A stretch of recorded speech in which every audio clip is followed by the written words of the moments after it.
Fala galera, tudo bem? Rodrigo Farias aqui pra gente conversar um pouquinho mais aí, sempre bom falar a respeito dessa prova da Brigada Militar, algumas estratégias de estudo, principalmente agora, né, que a gente começa a chegar um pouco mais próximo à prova, pouco menos de 2 meses aí, na verdade, 2 meses praticamente aí para que essa prova ocorra, né, e com base no que a gente ouve muito dos alunos, as principais dúvidas aí, a gente vai discorrer sobre algumas delas, tá? Sobre o nível de estudo que você precisa ter para não estudar algumas coisas aí que não são necessárias, algumas análises de conteúdo que eu vejo às vezes o pessoal estudando e não precisa estudar, sobre algumas preocupações extras que não vão agregar em nada nesse momento aí de estudo, tá? Sempre peço para aqui também, quem não se inscreveu no canal, que se inscreva, ativa notificações aí também, isso aí vai fazer com que sempre que eu postar algum conteúdo aqui, apareça para você seja notificado, você vai ficar por dentro aí das coisas que a gente fala aqui também. Estamos aí também com o nosso curso Reta Final, que eu vou deixar o link aqui embaixo, com as últimas horas, na verdade, aí, de promoção desse segundo lote, tá? Depois a gente vai ter um aumento um pouco mais considerável. Então tem o link aqui embaixo, ele já vai direto pro preço, tá? Já vai direto pro preço, não vai precisar colocar cupom nenhum. Então vou deixar o link aqui embaixo, aproveita que agora é início do mês, dia 7 de abril, e investe em algo aí que vai te acrescentar na tua aprovação, tenho certeza absoluta, tá bom? Todas as informações do curso estão no link aqui embaixo também, lá tem um vídeo em que eu explico como é que funciona o curso, qual que é a proposta do curso, o que é abordado nele, então, gente, não, aproveita que tá um preço muito bacana, tá? Olha só, algumas coisas, tá? Eu vejo gente que tá estudando ainda raciocínio lógico, que é aquela parte de proposições, em que você pega assim, pede para que você faça a negação, João é casado e Maria é solteira. E aí a questão pede a negação disso. Isso não vai cair para vocês, tá bom? Outra coisa que não vai cair para vocês. Eu vi gente comentando a respeito de mediana, não é média, tá?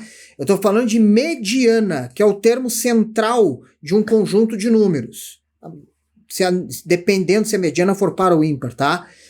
Com o número de termos pares ou ímpares. Mediana, gente, ele está dentro do conteúdo de estatística, tá bom? E não vai cair para vocês isso. Outra coisa importante, e essa aí eu vou repetir porque o nosso público aqui, ele acaba se renovando. Eu não vejo como uma grande possibilidade de cobrança do artigo 43 até o 135, tá? Então, assim, pode cair? Pode. Mas a chance de cair é muito remota e para um conteúdo muito complexo, tá? Você vai daqui a pouco ter que estudar controle de constitucionalidade, a arguição de descumprimento de preceitos fundamentais, que, cara, é uma sopa de letrinha. Então, assim, é algo que eu não tomaria muito tempo estudando a respeito disso aí, tá?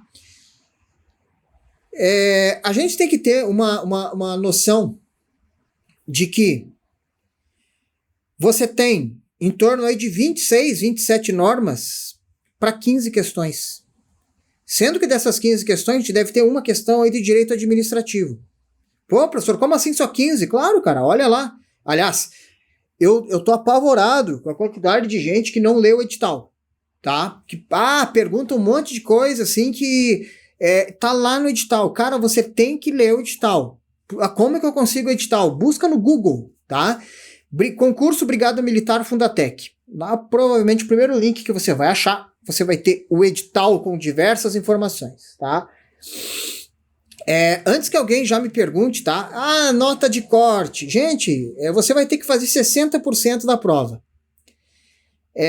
Se você não fizer 60% da prova, você tá fora. Tá? Então a gente começa partindo dessa ideia. Você vai ter que fazer pelo menos 30 questões. Você não vai poder zerar, né? Então tem esse detalhe aí também.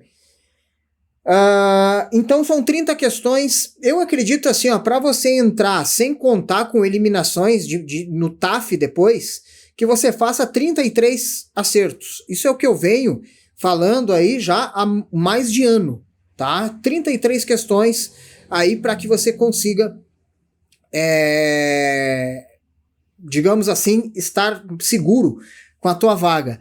Número de inscritos, gente, eu não entro nessa seara aí, nesse detalhe, porque aqueles que vão fazer a prova e vão ser realmente competitivos, eles vão fazer se tiver 1.000 inscritos e se tiver 200 mil inscritos. Então, o que é que acontece? Vamos supor que você tem ali 30 mil inscritos, vai ter mais que isso, eu acredito, tá? Bem mais, acredito que o dobro. Você vai ter 30 mil inscritos. Você vai concorrer ali, realmente, gente, com uns... Pra valer, com uns 1.000. Você vai ter 50 mil inscritos. Você vai concorrer com 1.100. Você vai ter 100 mil inscritos. Você vai concorrer com 1.100, 1.200. O filé de quem concorre, ele é independente dessa quantidade de inscrições, tá? Dessa quantidade de inscritos aí que vai ter. Então não te preocupa com isso, te preocupa o teu parâmetro é você fazer aí 33 questões, tá? E aí eu ouvi alguns comentários assim, digo, poxa, eu vou fazer, se eu pegar e fazer 60% da prova, tá tranquilo, então de português, matemática, eu vou fazer 6 de cada uma, tá beleza. Cara, que esse pensamento aí, ele me dá uma crise de pensar nisso aí. Porque, gente, pensa comigo. É sempre bom você pensar nisso, tá? Eu acho que tem uma matéria que, embora assuste muita gente, ela é quase que dada. Porque o tempo de você, para que você esteja apto a gabaritar português, por exemplo, o tempo que você precisa para gabaritar português, ele daria mais ou menos umas 40, 50 horas de estudo. É tempo, hein? Cara, é tempo. É tempo.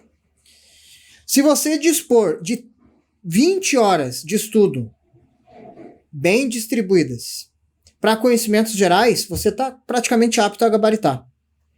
Lógico, desde que o avaliador da Fundatec não se drogue antes e não coloque muitas questões ali, nada a ver, que para quem acompanha a Fundatec sabe do que eu estou falando em conhecimentos gerais, tá?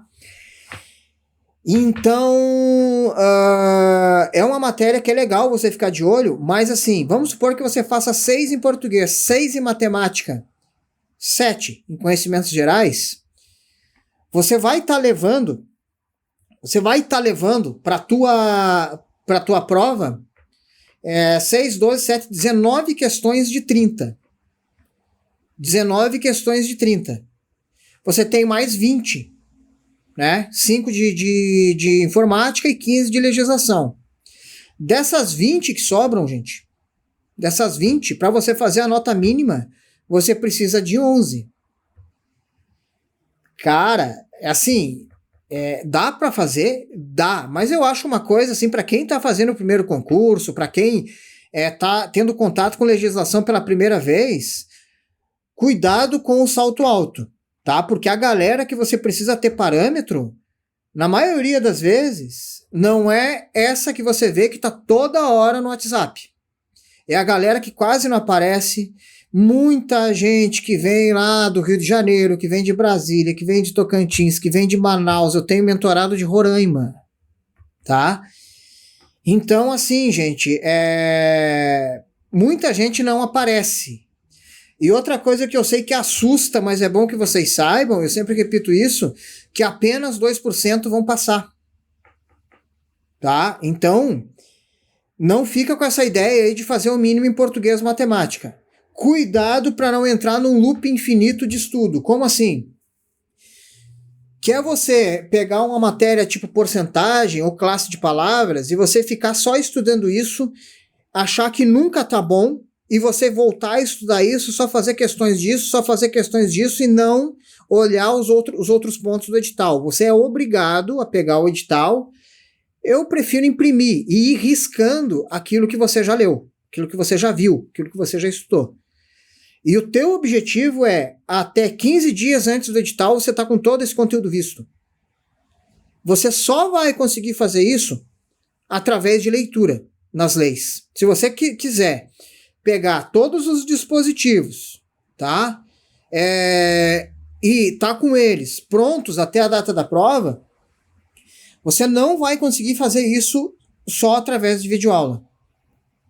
Outro detalhe, não ignore resumos. Você precisa anotar. É outra pergunta que eu recebo com frequência. Professor, eu preciso anotar? Precisa muito. Até porque, olha só, vão faltar 15 dias para a prova. Você vai explorar teus pontos fracos. Tá, mas e aí, como é que tu vai explorar teus pontos fracos? Quais são teus pontos fracos? Teus pontos fracos vão estar no resumo. É aquele material que você cria das dúvidas que você tem, das questões que você errou, e aí você foi lá na lei, consultou e anotou a parte certa, porque se faltando 15 dias você ter que revisitar a lei, cara, não tem lógica. Você está estudando sem estratégia, você está pegando e está voltando a fazer a leitura de uma coisa que você fez lá no começo. Tá? Então a gente vai trabalhar em cima das tuas carências, não em cima do Socidivaplu, por exemplo, tá? Não em cima de fundamentos, não em cima de objetivos, não em cima dos princípios da administração pública, tá? Legalidade, pessoalidade, moralidade. Você não precisa, isso vai ter que estar já na tua cabeça, tá? Você não vai precisar ficar batendo em cima de requisitos do ato administrativo. Isso aí já vai ter que estar dominado. Tu vai ter que pegar, por exemplo, alguma coisa que seja um pouco mais complexa, como, por exemplo, um ato composto e um ato complexo, que talvez você tenha uma maior dificuldade. Você não vai ficar, e não é legal que na hora da prova você não saiba, por exemplo, os 3 tipos de atos aí que vão incidir em probidade administrativa, tá? Então, essas coisas, o feijão com arroz vai ter que estar dominado. Você vai em cima daquilo que é um pouquinho a mais. Ah, professor, mas eu não lembro dos 3 das 3 tipificações aí de ato administrativo, de improbidade, da 8429. Cara, então você tem que desde já, analisar aquilo que você já viu e aquilo que você não lembra e revisitar aquele conteúdo, para não deixar isso escapar, tá? Outra coisa, pra gente finalizar e não deixar o vídeo longo, eu vejo muita gente enlouquecida estudando as normas aí da Brigada Militar. Ah, RDBM. Deve cair uma questão de cada norma.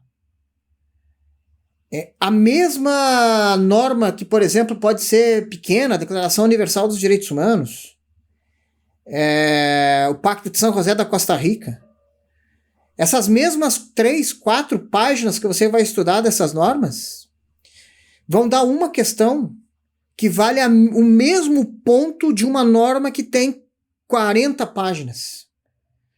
Por isso que, para finalizar, eu deixo a Constituição do Estado por último, porque é uma norma muito grande, diferente da Constituição Federal, que já é grande. A Constituição Federal a gente tem um pouquinho mais de noção do que pode cair. A galera fala assim, não, é sorte, aí é estudar e aí contar com a sorte, meu irmão. Não é contar com a sorte, não, você tem que ter estratégia, e essa estratégia você tem fazendo muitas questões, entendendo como é que a banca trabalha.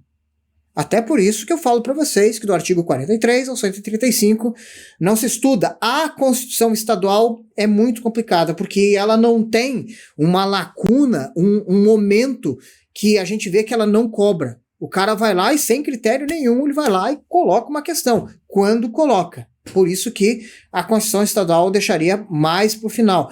Pode chegar na prova e cair várias de Constituição Estadual? Muito improvável.